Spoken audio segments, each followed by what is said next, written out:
এয়া আজি এটা মাংসৰ ৰেচিপি লৈ আহিছোঁ। সকলোৱেতো জানেই কেনেকৈ বনায়, মই কেনেকৈ বনাওঁ তাকে বোলো দেখাওঁ আপোনালোকক। এয়া মই গোটেই ৰেডি কৰি লৈছোঁ আৰু এইপিনে তেলত ধুনীয়াকৈ তেজপাত লং ইলাচি ঢালিছোঁ আৰু এইপিনে পিঁয়াজ ঢালি দিলোঁ। পিঁয়াজটো ৰঙা হোৱালৈকে ভাজিম ধুনীয়াকৈ। এয়া ৰঙা হৈ গৈছে, এতিয়া মছলাখিনি ঢালি দিলোঁ।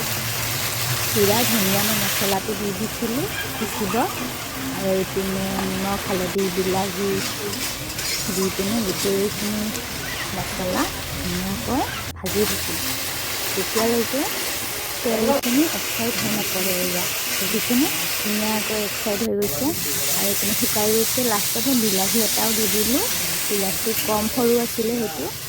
আৰু এইপিনে মাংস আলুখিনি মই ভাজি থৈ দিছিলোঁ আৰু এইপিনে মাংসখিনি আৰু আলুখিনি দি দিছোঁ।